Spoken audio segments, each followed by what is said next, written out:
Por supuesto vamos a hablar del Dr. Bach, que fue el elaborador de las flores.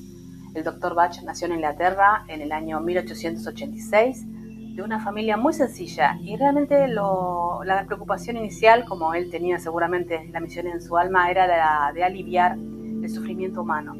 Fue por eso que cuando tuvo edad suficiente se formó como médico clínico, como bacteriólogo y como patólogo. Trabajó en hospitales renombrados de Londres y realmente en su época fue muy reconocido profesionalmente. Desarrolló lo que se llaman las vacunas, los nosodes de Bach, que aún hoy existen. Pero él sentía algo más en su interior. Él sentía que de alguna forma la medicina de la época no llegaba a captar los síntomas por los cuales las enfermedades se producían. Él veía que algunas personas con la misma enfermedad se recuperaban muy rápido, otras realmente desmejoraban y empeoraban sin ningún motivo. Y allí fue que se despertó en él un deseo de investigar más, de ver qué era lo que producía las enfermedades y qué había sembrado en el campo energético de la persona para que esas enfermedades se produjeran. Pensá que estamos hablando cerca del año 1930, estamos hablando casi 100 años para atrás, con lo cual él verdaderamente fue un hombre de avanzada, porque estas cosas no se planteaban y a nadie se les ocurría, obviamente. Él veía hospitales cada vez más técnicos y menos humanos, tratamientos cada vez más complejos, pero que no tenían en cuenta a la persona, el por qué la persona se enfermaba. Y allí se dio cuenta que curar no era solo combatir la enfermedad, sino ayudar a la persona a reconectar con su naturaleza esencial para que esa enfermedad no volviera. De hecho, muchas personas que en principio se curaban volvían a enfermarse porque no solucionaban la causa raíz. Allí fue como él empezó a preguntarse: ¿qué siente esta persona antes de enfermar? ¿Qué es el detonante? ¿Cuál es el antes de esa enfermedad? No sé si vos lo llevas a tu vida cotidiana. ¿Qué pasó antes de que te agarraras esa tremenda gripe? ¿Qué pasó antes de que tuvieras esa severa gastritis? Seguramente hubo una emoción, algún punto inicial que hizo que esa garganta se inflamara para no hablar más, que ese estómago se hiciera un ardor porque no soportaba más y no podía digerir aquello que estaba ocurriendo. Estamos hablando de 100 años para atrás y él ya lo sabía. Entonces ahí vino su pregunta interior: ¿qué pasa si en vez de tratar la enfermedad no buscamos qué la produce? ¿Por qué no resolvemos la emoción en su origen para que esto no se desencadene? Y allí fue que empezó a investigar si era posible crear una medicina diferente, vibracional, para lograr que las personas en su origen estuvieran en equilibrio y el equilibrio del cuerpo no se rompiera para enfermar.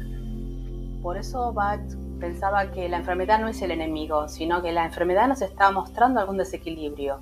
Generalmente uno cuando se enferma se enoja, se asusta, pero en realidad es simplemente un síntoma de que algo en el organismo no está equilibrado. Y es allí donde la medicina preventiva que hacen las flores logra tener su mejor campo de acción.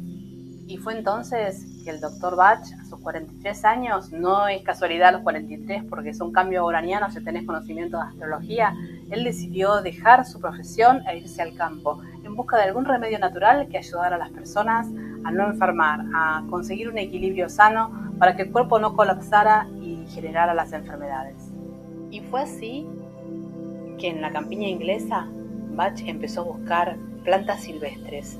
No eran plantas clásicas, no eran las que comúnmente conocemos en herboristería.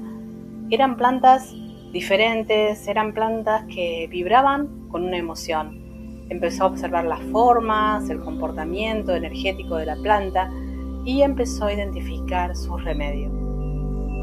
Bach empezó a observar las flores en su entorno, cómo se comportaban, cómo reaccionaban, y empezó a relacionarlas con tipologías emocionales. Por ejemplo, la water violet es la violeta de agua. Nace en el agua, literalmente, muy lejos de otras plantas, como si se sintiera diferente. Y es para las personas que se sienten que no pueden integrarse, que tienen una forma de ver la vida completamente diferente, una forma muy acuariana de ser.